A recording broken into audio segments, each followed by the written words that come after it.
Ada sebuah ungkapan yang beredar di lapangan armada dalam percakapan para pengemudi veteran di bengkel-bengkel di mana dinding-dindingnya telah melihat generasi mekanik lewat. Jangan membeli truk karena tampilannya pada hari pertama, belilah karena tampilannya setelah 500.000 kilometer. 6 truk dalam peringkat ini bukanlah yang paling terkenal, juga bukan yang paling banyak menghiasi tajuk utama di majalah khusus. Mereka adalah yang telah membuktikan tahun demi tahun bahwa mereka dapat diandalkan. Mereka adalah dasar di mana ribuan pengangkut telah membangun bisnis mereka, dan mereka layak mendapatkan tempat di daftar ini karena hak mereka sendiri. Mari kita mulai. Nomor 12, Ural 4320, Rusia 1977 sekarang. Jika ada truk yang mengerti apa artinya bekerja di neraka yang membeku, itu adalah Ural 4320. Dirancang dan dibangun di bekas Uni Soviet, kendaraan segala medan ini tidak dikonsep untuk kenyamanan atau efisiensi. Ia dikonsep untuk satu misi, bertahan hidup dan beroperasi di tempat-tempat di mana kendaraan lain manapun akan menyerah. Dari Arktik Siberia, di mana air raksa membeku dan baja menjadi rapuh, hingga gurun di Asia Tengah, di mana pasir menembus segalanya, Ural terus melaju. Jantungnya adalah mesin diesel V8 berkapasitas besar, dirancang bukan untuk menjadi bertenaga, melainkan untuk menjadi tidak bisa dihancurkan. Ia dapat beroperasi dengan bahan bakar berkualitas rendah, dengan campuran yang akan mematikan mesin modern manapun dalam hitungan jam. Sasisnya berukuran besar, dengan bentangan baja berkekuatan tinggi yang menahan torsi dan beban yang akan membuat truk lain menangis. Pengemudi Rusia memiliki pepatah, jika Ural tidak bisa lewat, berarti tidak ada jalan. Dan itu bukan berlebihan. Ada cerita tentang Ural yang jatuh dari jembatan yang hancur, yang diselamatkan dari dasar sungai yang membeku, yang terkena serpihan peluru, dan terus beroperasi. Kesederhanaan mekanisnya adalah kebajikan terbesarnya. Perbaikan apapun dapat dilakukan dengan alat dasar di tengah antah berantah.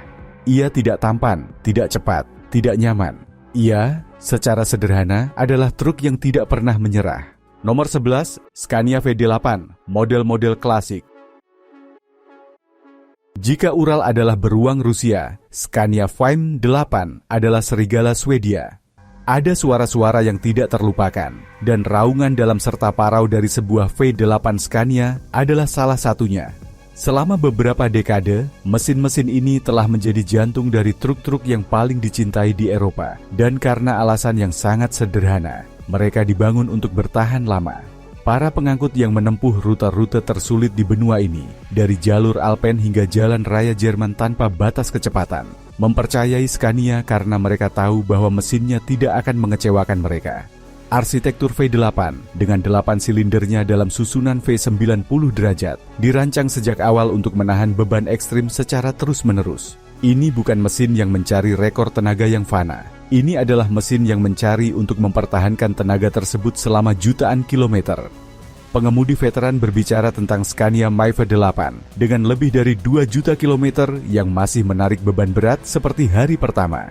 Rahasianya ada pada bahan-bahannya, pada perlakuan panasnya, pada obsesi Swedia terhadap kualitas. Mereka bukan mesin yang paling efisien dalam konsumsi, mereka bukan yang paling ringan. Mereka, kemungkinan besar, adalah yang paling tahan banting yang pernah diproduksi Eropa. Dan setiap kali satu mesin menyala, raungan dalam itu adalah sebuah janji. Janji bahwa ia akan sampai kemanapun ia harus pergi.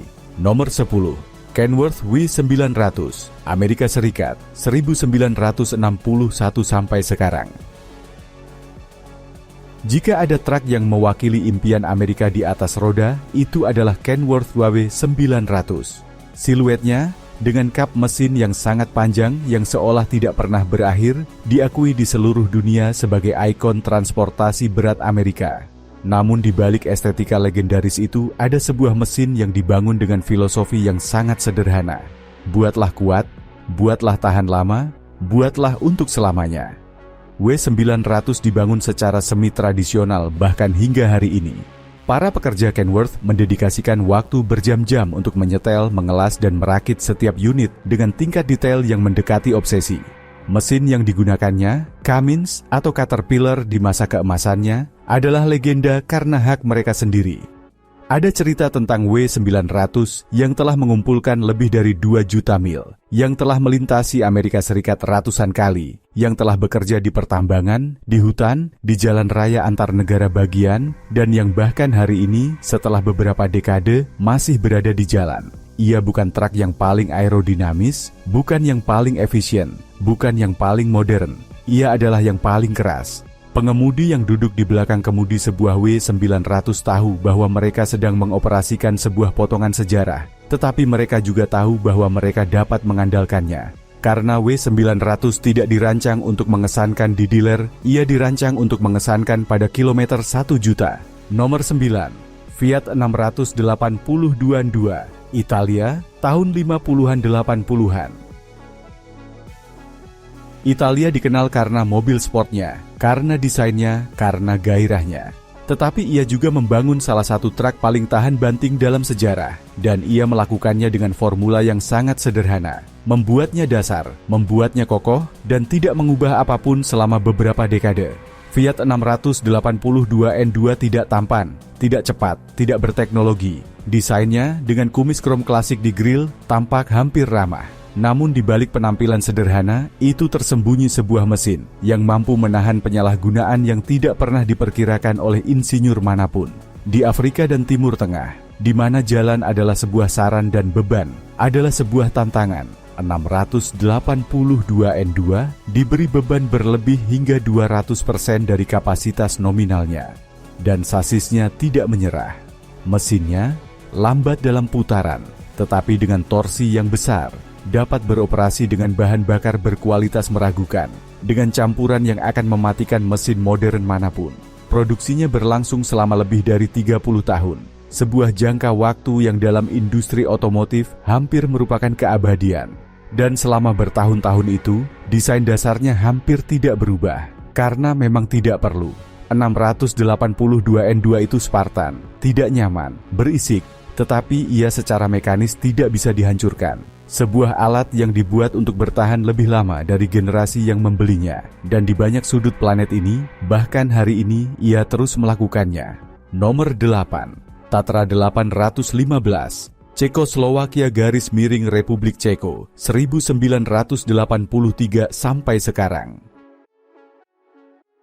Jika Tatra 111 itu aneh, Tatra 815 adalah evolusi dari keanehan itu menuju kesempurnaan. Insinyur Cekoslowakia menyempurnakan konsep sasis tabung pusat dan gandar ayun hingga menjadikannya salah satu platform paling mumpuni di dunia. Tatra 815 tidak menyerupai truk lain manapun karena ia tidak mengikuti aturan truk lain manapun. Tulang punggungnya melindungi transmisi dan memungkinkan setiap roda bergerak secara independen, menjaga traksi di medan di mana kendaraan lain manapun akan kehilangan kontak dengan tanah. Mesin V8 berpendingin udaranya adalah sebuah mahakarya teknik. Ia dapat menyala pada suhu Siberia, ia dapat beroperasi di panas gurun, dan ia melakukannya tanpa sistem pendingin cair yang kompleks yang memberikan banyak sakit kepala bagi produsen lain. Pengemudi truk Ceko memiliki pepatah, Tatra tidak rusak, ia aus. Dan itu benar. Truk-truk ini mengumpulkan jutaan kilometer dalam kondisi terburuk yang bisa dibayangkan. Dan ketika akhirnya mereka membutuhkan perawatan, itu bukan karena sebuah suku cadang gagal, melainkan karena penggunaan terus-menerus telah mencapai batas alaminya. Tatra 815 adalah truk bagi mereka yang tidak boleh gagal. Bagi mereka yang bekerja di tambang, di tundra, di hutan. Bagi mereka yang harus sampai apapun yang terjadi. Nomor 7, McGranit, Amerika Serikat, 2007 sampai sekarang. Kami menutup bab pertama ini dengan sebuah truk yang menyandang kata granite dalam namanya, dan itu bukan kebetulan. McGranite adalah truk konstruksi par excellence, alat yang dipilih para pembangun ketika pekerjaan itu berat dan tidak ada ruang untuk kesalahan. Rahasianya ada pada integrasi total dari rangkaian penggeraknya. Mac merancang dan memproduksi mesinnya sendiri, transmisinya sendiri, dan gandarnya sendiri, dan mengkalibrasinya untuk berfungsi sebagai satu organisme tunggal. Mesin MP8, sebuah mesin 6 silinder segaris 11 liter, memberikan torsi yang begitu brutal, sehingga seolah menantang hukum fisika. Transmisi M-Drive, otomatis tetapi dengan opsi manual, mengelola tenaga tersebut dengan kecerdasan yang belajar dari medan dan gaya mengemudi. Dan Gandarmak dibangun dengan paduan berkekuatan tinggi, menahan beban yang akan membuat yang lain meledak. Para pengemudi menggambarkannya sebagai sebuah batu dengan roda.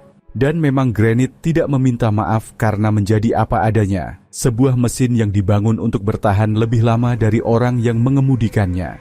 Di lokasi konstruksi, di tambang, di medan yang paling sulit, Granit ada di sana, hari demi hari, tahun demi tahun, memindahkan gunungan tanah dan puing, tanpa mengeluh, tanpa menyerah, tanpa gagal.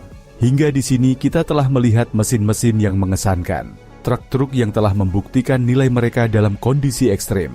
Namun yang akan datang adalah elit dari yang elit. Mereka adalah yang telah mencapai status yang hampir mitis, yang telah diuji dalam perang, gurun, dan pikiran yang paling skeptis. Dan nomor satu bukan hanya yang paling tidak bisa dihancurkan. Ia adalah, bagi jutaan orang, definisi dari kata abadi. Nomor 6, Kamaz 4310. Rusia, 1981 sekarang. Jika Ural adalah beruang, Kamaz adalah serigala stepa. Dirancang di Uni Soviet pada awal tahun 80-an, Kamaz 4310 lahir dengan misi yang sangat jelas, menjadi kuda beban tentara merah di medan yang paling sulit di planet ini. Dan ia benar-benar berhasil melakukannya. Sasisnya dibangun dengan baja berkekuatan tinggi, dirancang untuk menahan torsi dan beban yang akan membuat truk lain patah menjadi dua. Suspensinya, dari pegas daun yang diperkuat dan peredam kejut teleskopik, memungkinkan roda tetap bersentuhan dengan tanah bahkan di medan yang paling tidak rata. Dan mesinnya, sebuah diesel V8 10,8 liter, dirancang bukan untuk menjadi bertenaga, melainkan untuk menjadi tidak bisa dihancurkan. Di jalan-jalan Siberia, di mana dingin mencapai suhu yang membekukan oli dan membuat logam menjadi rapuh, Kamaz terus berputar. Pengemudi Rusia memiliki sebuah kalimat untuk menggambarkannya. Anda dapat menyalahgunakannya, dan ia akan mengembalikan penyalahgunaan itu kepada Anda dengan kilometer. Dan itu benar. Ada cerita tentang Kamaz yang telah diberi beban berlebih hingga batasnya, yang telah melaju di jalan yang tidak layak disebut jalan, yang telah diperbaiki dengan kawat dan las di tengah tundra, dan yang telah terus beroperasi. Kesederhanaan mekanisnya adalah kebajikan terbesarnya. Ia tidak memiliki elektronik yang kompleks, ia tidak memiliki sistem yang bisa gagal. Ia memiliki sebuah mesin, sebuah transmisi, beberapa gandar, dan kemauan keras untuk terus maju. Selama Perang Afghanistan, Kamaz membuktikan nilai mereka dengan mengangkut pasokan melalui jalur pegunungan, di mana kendaraan lain manapun akan terjebak. Hari ini, beberapa dekade kemudian, mereka terus bekerja di wilayah paling terpencil di Rusia, di pertambangan, di hutan, di lokasi konstruksi. Kamaz 4310 bukan sebuah truk. Ia adalah sebuah pernyataan bahwa teknik Soviet tahu bagaimana membuat barang untuk selamanya. Nomor 5. Mercedes-Benz Unimog, Jerman, 1948 sampai sekarang. Ada kendaraan yang sulit untuk diklasifikasikan. Unimog adalah salah satunya. Ia bukan tepatnya sebuah truk, bukan traktor, bukan mesin konstruksi. Ia adalah semua itu sekaligus, dan masih banyak lagi. Lahir di Jerman pasca perang, Unimog dikonsep sebagai kendaraan pertanian serbaguna, tetapi segera membuktikan bahwa ia bisa menjadi jauh lebih banyak. Sasisnya yang fleksibel, dengan bentangan yang dapat terpuntir tanpa patah, memungkinkannya beradaptasi dengan medan yang akan dianggap mustahil oleh kendaraan lain manapun. Sistem lepas daya miliknya, di depan, belakang, dan tengah, memungkinkannya dipasangkan dengan ratusan alat implementasi yang berbeda. Pemotong semak, pembersih salju, penyapu jalan, peralatan pengeboran, derek, dan masih banyak lagi lainnya. Tetapi yang membuat Unimog benar-benar istimewa adalah ketahanan mekanisnya. Ada Unimog yang bekerja di pegunungan Alpen, membersihkan jalan setelah longsoran salju. Ada Unimog di hutan Amazon, membuka jalan di mana tidak ada jalan. Ada Unimog di gurun Afrika, mengangkut tim eksplorasi minyak. Ada Unimog di lingkaran kutub utara, memberi dukungan pada stasiun ilmiah. Mereka semua bekerja dalam kondisi ekstrim, dengan suhu yang berkisar dari 50 derajat di bawah 0 hingga 50 derajat di atas 0, dan mereka semua terus beroperasi. Para pengemudi yang telah mengoperasikan Unimog selama beberapa dekade berbicara tentang mereka dengan campuran rasa hormat dan kasih sayang. Mereka mengatakan bahwa tidak ada yang tidak bisa mereka lakukan, tidak ada tempat yang tidak bisa mereka jangkau, tidak ada beban yang tidak bisa mereka pindahkan. Unimog tidak tampan, tidak cepat, tidak nyaman. Ia secara sederhana adalah alat yang definitif. Bukti hidup bahwa teknik Jerman ketika ia berniat melakukannya dapat membangun barang-barang yang menantang waktu.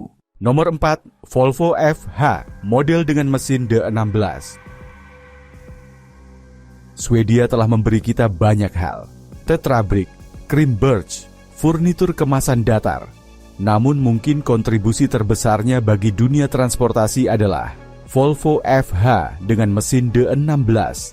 Ini bukan sembarang truk. Ini adalah raksasa Swedia, binatang buas yang tak tertundukkan. Truk yang dipilih para pengangkut ketika mereka perlu memindahkan sesuatu yang tidak bisa dipindahkan oleh yang lain.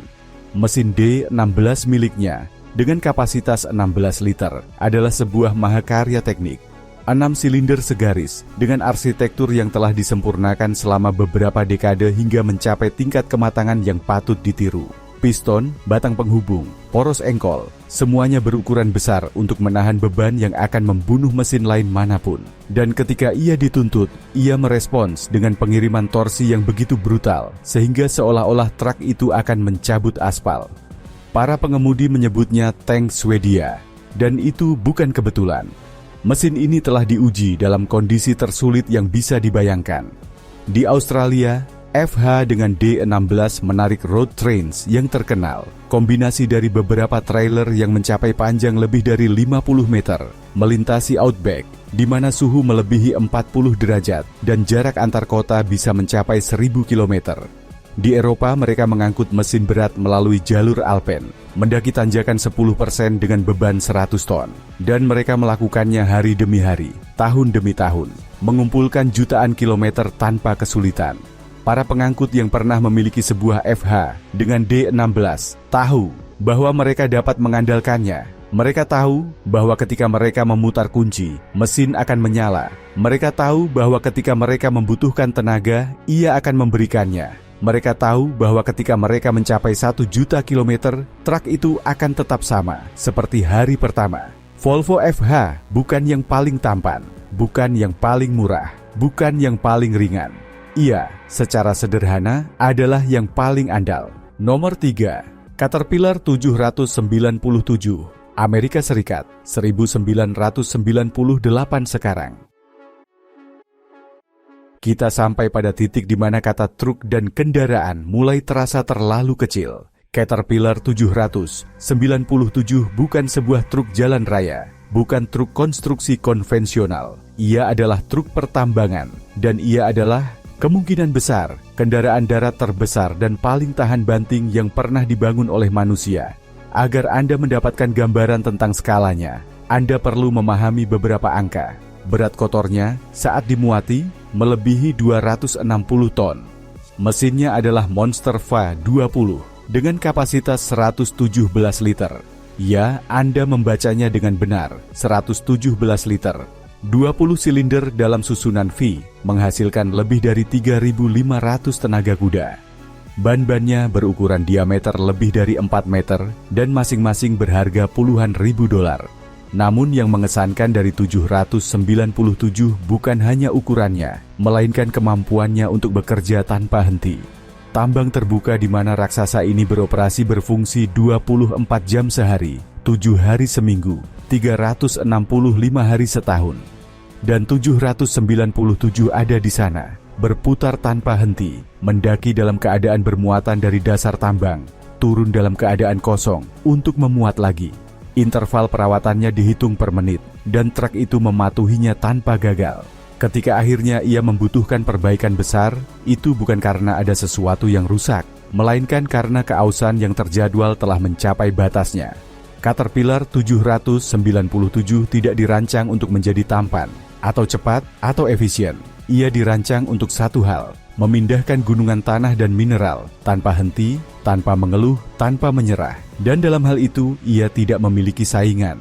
Nomor 2, Toyota Hilux. generasi 1988 dan penerusnya. Ada kendaraan terkenal, dan kemudian ada Hilux. Ada legenda, dan kemudian ada Hilux. Jika ada kendaraan yang layak menyandang gelar, tidak bisa dihancurkan, karena haknya sendiri, karena jasa yang terbukti berkali-kali, karena ujian yang telah tercatat dalam sejarah otomotif, itu adalah Toyota Hilux. Sejarah modern Hilux sebagai ikon ketahanan dimulai pada tahun 1988 dengan generasi yang mengukuhkan reputasinya. Namun Top Gear lah, acara televisi Inggris itu, yang mengangkatnya ke kategori mitos. Pertama, mereka merendamnya di laut dengan ombak yang menghantamnya selama berjam-jam. Mereka mengeluarkannya, mengeringkannya, dan ia menyala. Kemudian mereka meninggalkannya di sebuah gedung yang akan dihancurkan, dengan ia di dalamnya. Ketika puing-puing mereda, mereka menggalinya, dan ia menyala. Setelah itu mereka membakarnya, sampai kabinnya tidak bisa dikenali lagi. Mereka memadamkan apinya, dan ia menyala. Akhirnya mereka meletakkannya di atap sebuah gedung bertingkat, berharap beban itu akan menghancurkannya. Tidak ada apa-apa, ia menyala. Ketika mereka kehabisan ide untuk membunuhnya, mereka menempatkannya di sebuah museum dengan sebuah plakat yang bertuliskan, "Sebagian hidup."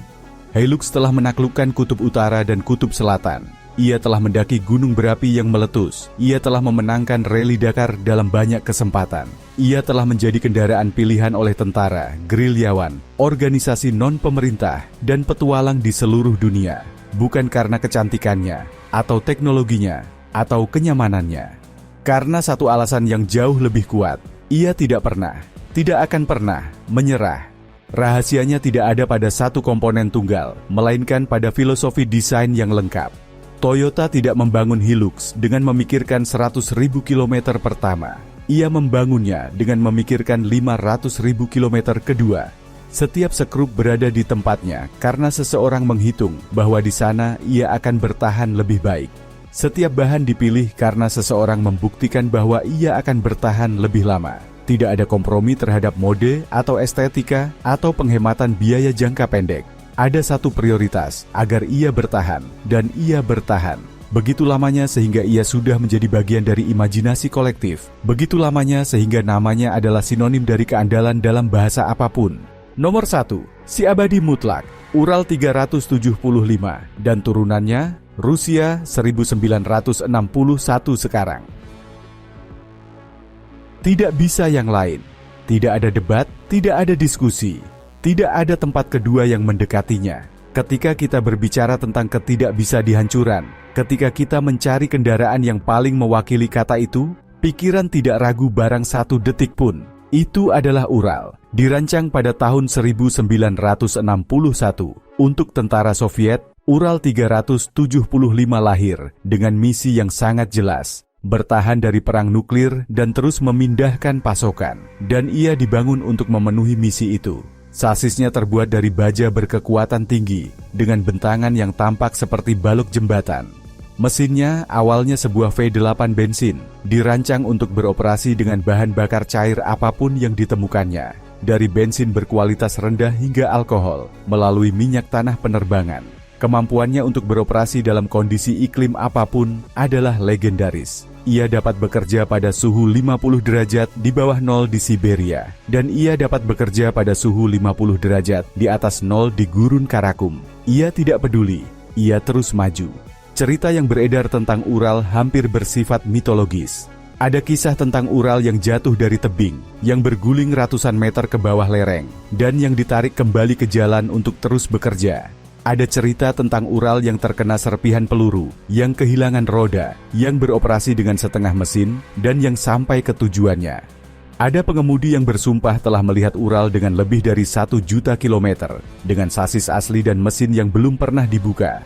Kesederhanaan mekanisnya sedemikian rupa, sehingga ia dapat diperbaiki dengan sebuah palu godam dan sedikit kawat di tengah tundra. Ia tidak memiliki elektronik, tidak memiliki sensor, tidak memiliki sistem yang bisa gagal. Ia memiliki sebuah mesin, sebuah transmisi, beberapa gandar, dan kemauan keras untuk terus maju. Ural tidak tampan, kabinnya Spartan, tidak nyaman, berisik. Ia tidak cepat, kecepatan maksimumnya nyaris melebihi 80 km per jam. Ia tidak efisien, konsumsi bahan bakarnya sangat memalukan, tetapi semua hal itu tidak masalah. Satu-satunya yang penting adalah ketika semua yang lain gagal, ketika dingin membekukan mesin-mesin, ketika pasir menyumbat segalanya, ketika lumpur menjebak segalanya, Ural terus melaju. Ia terus memindahkan pasokan, terus membawa pasukan, terus membuka jalan. Ural 375 dan turunannya bukan sekadar truk. Mereka adalah ekspresi maksimal dari sebuah filosofi desain yang memprioritaskan kelangsungan hidup di atas segalanya. Mereka adalah bukti hidup bahwa orang Rusia memahami sesuatu yang belum sepenuhnya dipahami oleh seluruh dunia, bahwa kekuatan sejati tidak terletak pada teknologi yang paling canggih, melainkan pada kesederhanaan yang paling mutlak. Dan karena itu, tanpa keraguan sedikit pun, Ural adalah raja yang tak terbantahkan dari yang tidak bisa dihancurkan, si abadi mutlak. Lain kali seseorang berbicara kepada Anda tentang truk yang tidak bisa dihancurkan, Anda sudah tahu siapa yang mereka bicarakan. Mereka bukan yang memiliki paling banyak lampu LED atau yang berakselerasi paling cepat. Mereka bukan yang memiliki kabin paling mewah atau sistem info hiburan paling canggih. Mereka adalah yang terus bekerja ketika yang lain sudah berada di tempat barang rongsokan. Mereka yang telah melihat generasi pengemudi lewat dan masih memiliki tenaga untuk waktu yang lama.